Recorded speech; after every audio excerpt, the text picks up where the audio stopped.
தமன்னா வாங்கி கொடுத்த துணியை தூக்கி எரிச்சாங்க ஜோதிகா நிஜத்துல சந்திரமுகி தான் அப்படின்னு சுசித்ரா அவங்க பல உண்மைகளை உடைச்சு பேசியிருக்காங்க. கொஞ்ச நாளைக்கு முன்னாடி கங்குவா படம் ரிலீஸ் ஆச்சுங்க. கங்குவா படத்தை தொடர்ந்து சுசித்ரா அவங்க அவங்களுடைய விமர்சனங்களை கொடுத்தாங்க. சொல்ல போனா ஜோதிகா அவங்க வெளியிட்ட அறிக்கைக்கு அப்புறம் தான் அவங்க பேசினாங்க. ஜோதிகா அவங்க எப்படி நீங்க இப்படி எல்லாம் பேசலாம், அப்ப காசு கொடுத்து படம் பாக்குற மக்கள் என்ன முட்டாளா, நீங்க பாட்டுக்கு இஷ்டத்துக்கு சொல்றீங்க, படத்துல பாதி படம் நல்லா இருக்காது அப்படின்னு சொல்றீங்க, அப்ப மக்கள் என்ன முட்டாளா அப்படிங்கிற மாதிரி சுசித்ரா அவங்க அவங்களுடைய தரப்புல இருந்து ஒரு சில கேள்விகள் எல்லாம் கேட்டிருந்தாங்க வழக்கம் போல. அதுல ஜோதிகா அவங்கள தேவையில்லாத வார்த்தைகள் எல்லாம் கூட சொல்லி பயங்கரமா கண்டபடியா திட்டி வச்சிருந்தாங்க, எல்லாருக்குமே தெரியும். அந்த வகையில சுசித்ரா சமீபத்துல ஒரு பேட்டியும் கொடுத்திருந்தாங்க. அந்த பேட்டியில பயங்கரமா பேசியிருக்காங்க. சூர்யாவை குடும்பத்தில இருந்து பிரிச்சு மும்பைக்கு கூட்டிட்டு போயிட்டாங்க, அதுக்கு காரணம் குழந்தைகளோட படிப்பு அப்படின்னு ஏதோ ஒன்னு சொன்னாங்க. ஜோதிகா சொன்ன பொய்ய சூர்யா அவங்களும் ஒத்துக்கிட்டு குழந்தைகள் படிப்புக்காக மும்பை போனோம் அப்படின்னு சொல்லிக்கிட்டு இருக்காரு. தமிழ்நாட்டுல இல்லாத படிப்பாங்க மும்பைல இருந்துட்டு இருக்கு,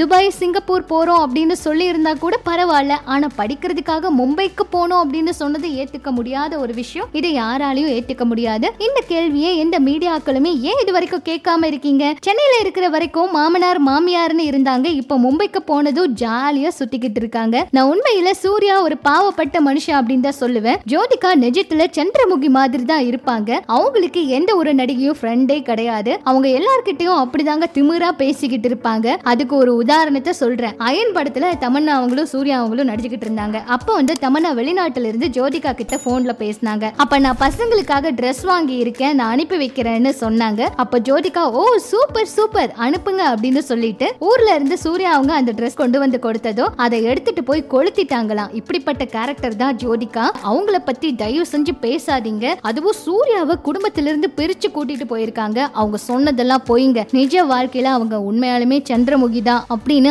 அது இதுன்னு சுசித்ரா அவங்க இதுக்கு தனியா பேட்டி வேற கொடுத்து பயங்கரமா ஜோதிகா அவங்கள பேசி வச்சிருக்காங்க. கண்டிப்பா சுசித்ரா அவங்களுக்கு இதனால பல பிரச்சனைகள் வரதுக்கான வாய்ப்பு இருக்கு. ஏன் அப்படின்னா ரொம்ப வெளிப்படையா ஒருத்தரை தாக்கி இவ்வளவு தூரம், அதுவும் போன வீடியோல எல்லாம் பாத்தீங்கன்னா பயங்கரமா கண்டபடியா திட்டி வேற விட்டுருந்தாங்க. இதெல்லாம் பார்த்தா யாருக்கா இருந்தாலும் கண்டிப்பா கோவம் தான் வரும். கண்டிப்பா இந்த விஷயத்தை பார்த்துட்டு ஜோதிகா அவங்களும் சூர்யா அவரும் என்ன செய்ய போறாங்க அப்படிங்கறதெல்லாம் பொறுத்து இருந்துதான் பார்க்கணும். அது மட்டும் இல்லாம சுசித்ரா அவங்க என்ன சொல்லிருக்காங்கன்னா, என்னோட கல்யாண வாழ்க்கையில நான் எவ்வளவு தூரம் ஒருத்தருக்காக உண்மையா இருந்தனோ அதே போலதான் சூர்யா அவரும் இப்ப இருக்காரு அப்படின்னு எல்லாம் கூட பேசியிருந்தாங்க. கொஞ்ச நாளைக்கு முன்னாடி கூட ஒரு பேட்டியில எனக்கு சூர்யா அவரை ரொம்ப பிடிக்கும், நான் சூர்யா அவரை காதலிக்கிறேன், அப்பெல்லாம் காதலிச்சேன் அப்படிங்கிற மாதிரி எல்லாம் கூட நிறைய விஷயங்களை சொல்லி இருந்தாங்க. இப்ப திடீர்னு கங்குவா படத்துக்கு அப்புறமா ஏன் சுசித்ரா அவங்க இப்படி எல்லாம் பேசுறாங்க, என்ன கோவம் அப்படின்னு எல்லாம் தான் எல்லாருக்கும் கேட்க தோணுது. சொல்ல போனா என்ன சர்ச்சையான விஷயமா இருந்தாலும் அவங்க தரப்புல இருந்து ஏதாவது ஒரு வீடியோ போட்டு பதிலடி கொடுக்கறது, பதில் சொல்றது, அதை பத்தி பேசுறது, இந்த மாதிரி விஷயங்கள் எல்லாம் பண்ணிட்டு தான் இருப்பாங்க. ஆனா சூர்யா அவங்களுடைய விஷயத்துல ரொம்பவே அதிகமா பேசிட்டாங்களோ அப்படின்னு தான் ரசிகர்கள் நிறைய கருத்துக்களை பதிவிட்டு இப்போ பயங்கரமா அவங்களை திட்டிக்கிட்டும் இருக்காங்க. என்ன நடக்க போகுதுன்னு வெயிட் பண்ணி பார்க்கலாம். இதெல்லாம் பற்றி உங்களோட கருத்துக்களை சொல்லுங்க. இன்னும் இது போல நிறைய சினிமா தகவல்கள் எல்லாம் நீங்க உடனுக்குடன் தெரிஞ்சுக்க மறக்காம நம்ம சேனலை ஃபாலோ பண்ணுங்க.